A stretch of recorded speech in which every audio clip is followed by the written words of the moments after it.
আজ রান্না করব খুব সুন্দর একটা ভর্তা, সেঞ্চে শাকের ভর্তা। তো আমি এখানে সেঞ্চে শাক নিয়ে নিয়েছি, তারপর পাতলা করে কেটে রাখা আলু নিয়ে নিচ্ছি। আমি এখানে একটা আলু দিয়েছি, তোমরা চাইলে শাকের পরিমাণও বাড়িয়ে নেবে, আলুর পরিমাণও বাড়িয়ে নেবে। দিয়েছি 4-5 কোয়া রসুন, আর দিয়েছি 3-4টে কাঁচা লঙ্কা। তারপর ঢাকনা দিয়ে ঢেকে দিয়েছি। তোমরা খেয়াল করলেই বুঝতে পারবে আমি কিন্তু এখানে এক ফোঁটাও পানি দিইনি।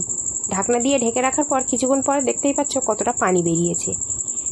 আর এই শাকের পানিতেই আলুও সিদ্ধ হবে, শাকও সিদ্ধ হবে। আর তোমরা গ্যাসের ফ্লেমটা একেবারে লো রাখবে, একদম লো রেখেই শাকটা সেদ্ধ করে নিতে হবে। দেখতেই পাচ্ছ একেবারে শুকিয়ে এসেছে, আর একদম পানি নেই।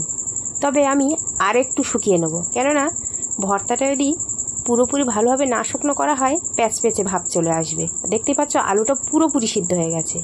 আর একটু শুকিয়ে নিলে ভর্তাটা শুকনো শুকনো হয়, আর খেতেও ভালো লাগে।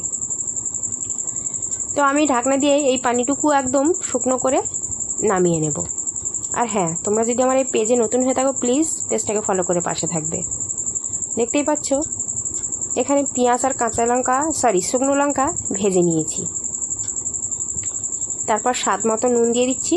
তারপর শুকনো লঙ্কাগুলো এখানে ভেঙে নিচ্ছি। তোমরা ঝালের পরিমাণটা তোমরা তোমাদের পছন্দ মতো দেবে। তারপর রসুনের কোয়াগুলোও ভেঙে নিচ্ছি।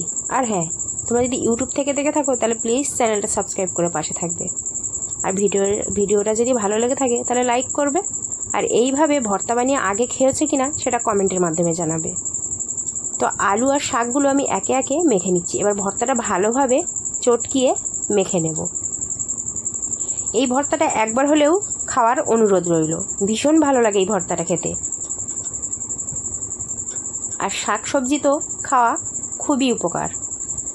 তো আমি এই পর্যায়ে দিয়ে দিচ্ছি একটু সরিষার তেল। আর আমার এই ভিডিওটা যদি ভালো লাগে প্লিজ বেশি বেশি করে শেয়ার করে বন্ধুদের সাথে তাদের জানার সুযোগ করে দিও বা শেখার সুযোগ করে দিও। তো আমার ভর্তাটা এখানে রেডি। এবারে আমি একে একে ভর্তাগুলো ভাগ করে নেব।